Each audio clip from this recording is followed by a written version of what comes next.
अभी पता नहीं लग रहा, पीछे के देखो अभी तक ट्रेलिंग कर रहे हैं।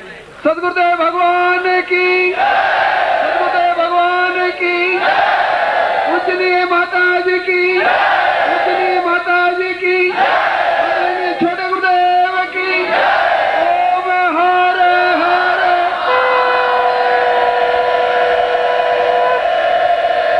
ओम हर हर,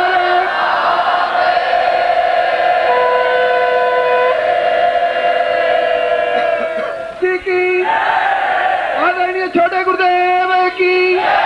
ओम हर, ओम हर हर, ओम हर हर।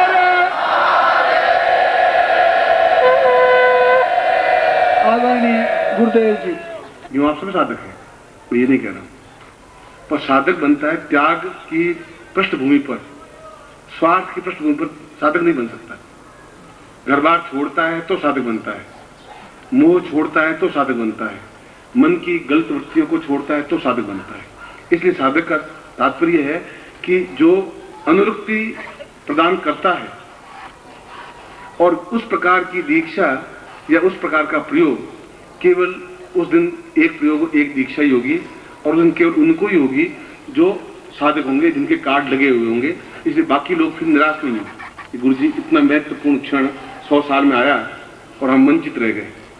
मैं आपको पहले से ही इसलिए कह रहा हूं कि प्रत्येक रात्रि को तो एक निःशुल्क प्रयोग करवाऊंगा ही, जो भी साधक होंगे उस दिन विशेष रूप से दीक्षा और प्रयोग दोनों करवाऊंगा। इसलिए आप में से अधिकांश लोगों को ये होना चाहिए।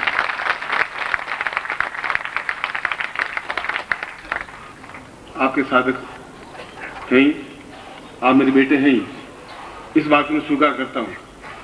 मगर आप कमाते हैं या नहीं कमाते हैं, या सपूत हैं कपूत हैं, तो पूत जरूर है, चाहे कपूत हो चाहे सपूत हो, पूत तो है, इसमें मुझे कोई आश्चर्य नहीं है।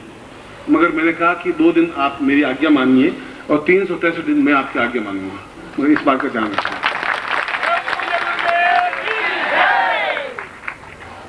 अब मैं अपना आज का प्रवचन प्रारंभ कर रहा हूं, और उससे पहले ये बता रहा हूं कि हमारा प्रत्येक क्षण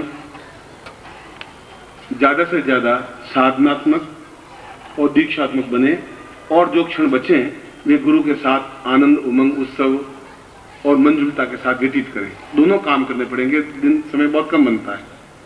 अगर रात को जागेंगे तो पूरी रात जागेंगे, अगर होगा तो नींद नहीं लेंगे 3 दिन, मगर बहुत कुछ मैं जो दूं वो सब बहुत कुछ स्वीकार कर लेना है, तब ग्रैंड पूरा हो पाएगा, नहीं तो रह जाएगी सारी बातचीत। इसलिए जो भी हो हम निरंतर इस कार्य में संलग्न रहेंगे, मैं भी और आप भी। इसी काम को आप मेरे साथ सहयोग करेंगे, मैं आपके साथ सहयोग करूंगा।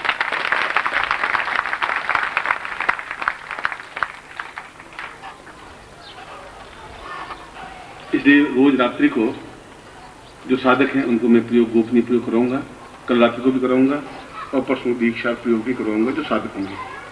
जो साधक नहीं है उनके लिए पहले ही मैंने बात आपके सामने स्पष्ट कर दी है, क्योंकि शास्त्र में क्या प्रमाण है?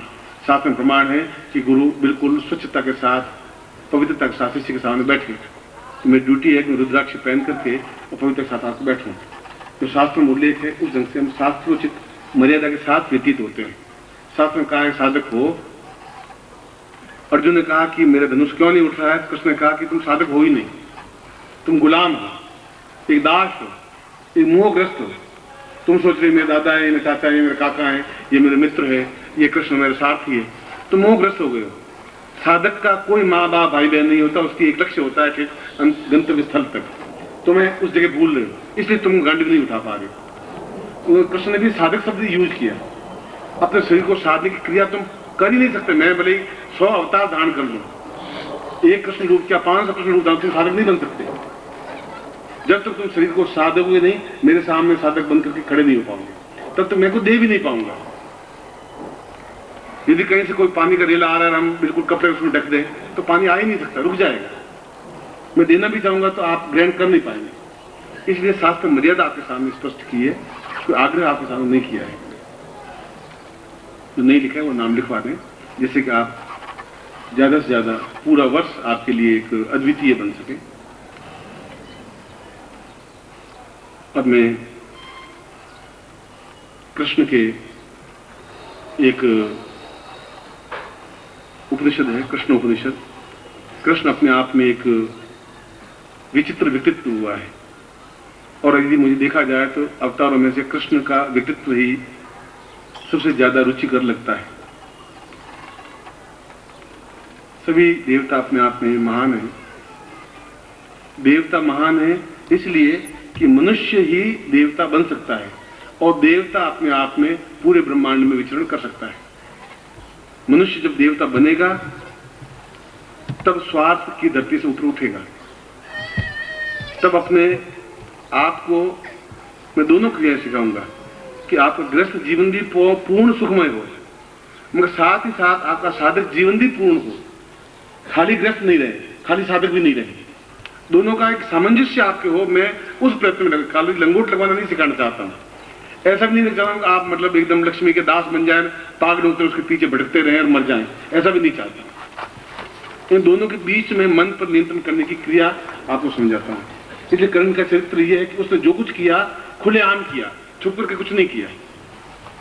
गोपियों से प्रेम किया तो खुल करके किया, सारे गांव वाले देखते रहे, उसने किया। चीरन ढीला की तो यूं चुपचाप जाके नहीं की, जो बात की साफ साफ कही। युद्ध किया तो साफ खुले मन से किया। उनके जीवन में कोई छुपाव दुराव नहीं, इसलिए नहीं है उसके मन में कोई मैल नहीं था, उसके मन में कोई शंकाएं नहीं थी, उसके मन में कोई न्यूनता नहीं थी। जो कुछ है वह अभिव्यक्तिकरण है। बंसी बजानी है तो बजानी है, शत्रुओं का संहार करना है तो करना है, और अर्जुन को उपदेश देना है, उसको तैयार करना है युद्ध भूमि के लिए तो तैयार करना है। चाहे कूटनीति हो, चाहे ज्ञान नीति हो, चाहे धर्म नीति हो, चाहे कर्म नीति हो। इसलिए वेद व्यास ने कहा है कृष्णोपनिषद जैसा कोई उपनिषद है ही नहीं। उन्होंने गीता लिखी कृष्ण ने, और वेद व्यास ने कृष्णोपनिषद लिखा, और उसने लिखा कि हजारों करोड़ों वर्षों बाद भी इस प्रकार का व्यक्तित्व जो मृत्यु लोक में कुछ क्षणों के लिए आता है, अपनी लीलाएं करता है और खुले मन से करता है, और जो खुले मन से करेगा उसकी आलोचनाएं होंगी, और आलोचनाएं उसकी होंगी जो कुछ करेगा।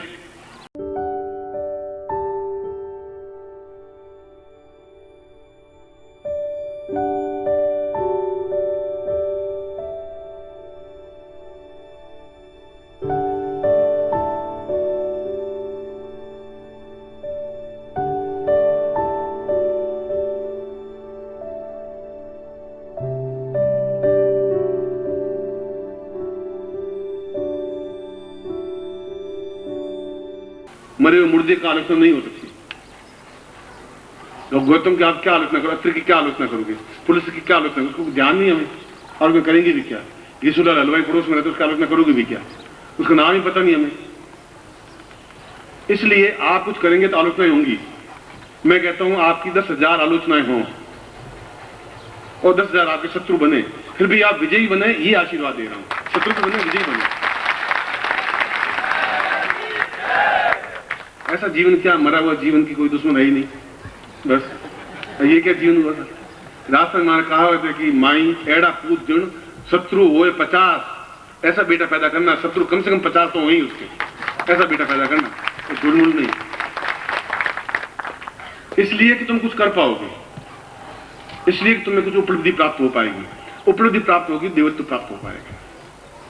कृष्ण बन पाएंगे, राम बन पाएंगे, भीष्म बन पाएंगे, या जो कुछ भी हम जीवन बनना चाहते हैं, सीधा समझाना चाहते हैं, या ब्रह्मांड में जाना चाहते हैं, तो जा पाए। देखें तो सही जीवन क्या है। जीवन देखा ही नहीं आपने, सही ढंग से गृहस्थ भी नहीं बन पाए, अधूरा जीवन आपका गृहस्थ का। सही ढंग से पत्नी नहीं बना पाए, सही ढंग से पति नहीं बना पाए, सही ढंग से बेटों को नहीं बना पाए, सही ढंग से धन नहीं बना पाए, सही ढंग से वैभव नहीं बना पाए, सही ढंग से होटलों में खाना नहीं खा पाए, नहीं कर पाए। गृहस्थ भी आपका बेकार है।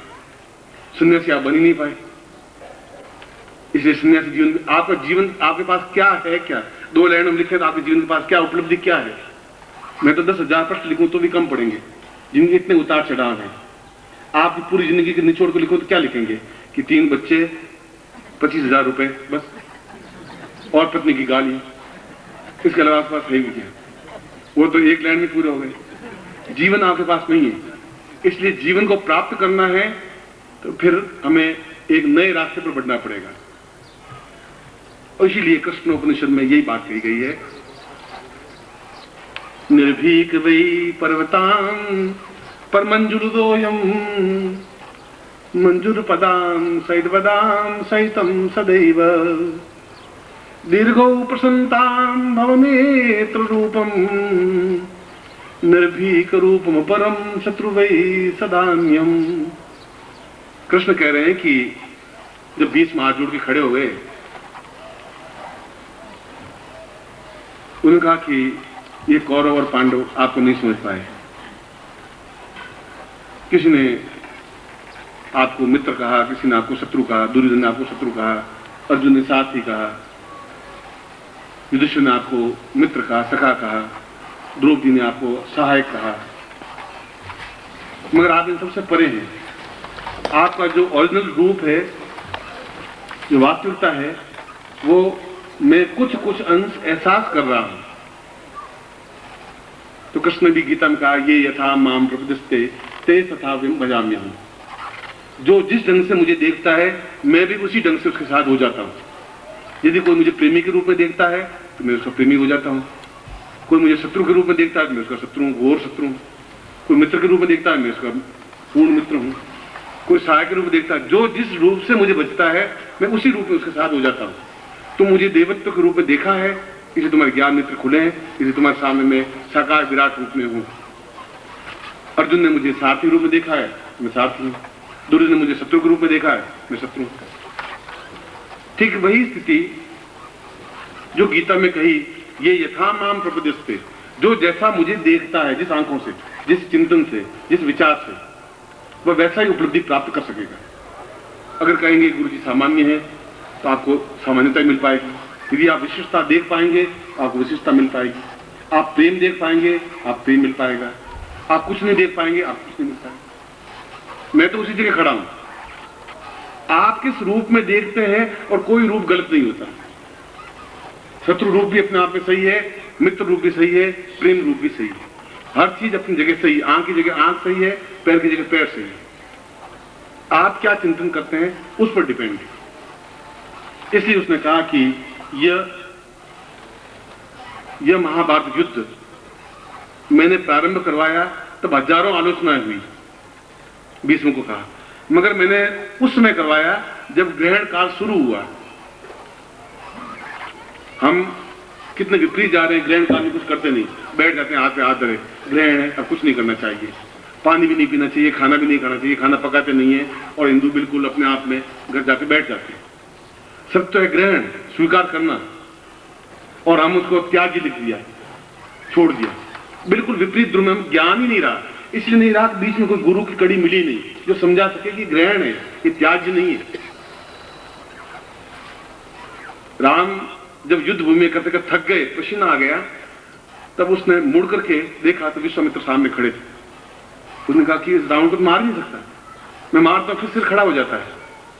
उसने कहा तुम एक घड़ी ठहर जाओ, 1 घड़ी का मिनट 36 मिनट ठहर जाओ, ठीक ग्रहण काल प्रारंभ होने वाला है, और ठीक तुम उसको नाभि में लगा दोगे और ये इसका शत्रु को समाप्ति हो जाएगी। मैं 36 मिनट तुम्हें ज्यों त्यों व्यतीत करने हैं, जो ग्रहण काल में तुम विजय ग्रहण कर पाओगे।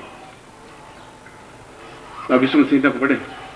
और राम ने राज तिलक से पहले वशिष्ठ को प्रणाम नहीं किया, विश्वामित्र को प्रणाम किया कि आपने मुझे सही समय का निर्धारण दिया और ये समझाया कि ग्रहण अपने आप में बहुत कुछ उपलब्धि परक चीज है, प्राप्त करने की क्रिया है, छोड़ने की क्रिया नहीं है।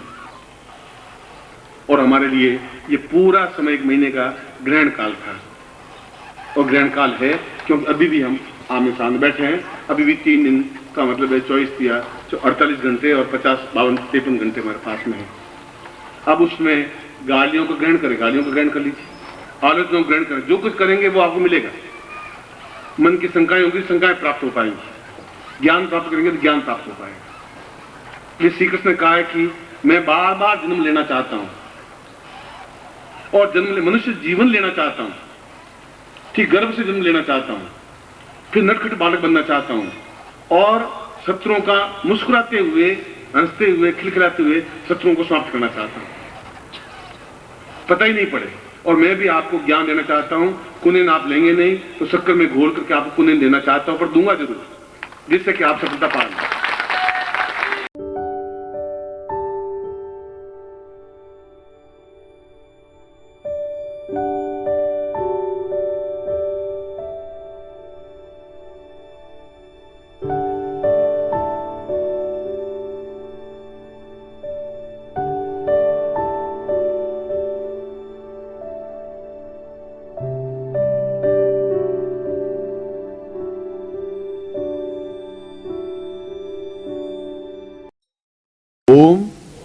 परम तत्वाय नारायणाय गुरुभ्यो नमः। ओम ह्रीं मम प्राण देह रोम प्रतिरोम चैतन्य जाग्रय ह्रीं ओम नमः। ओम भूर्भुवः स्वः तत्सवितुर्वरेण्यं भर्गो देवस्य धीमहि धियो यो नः प्रचोदयात्।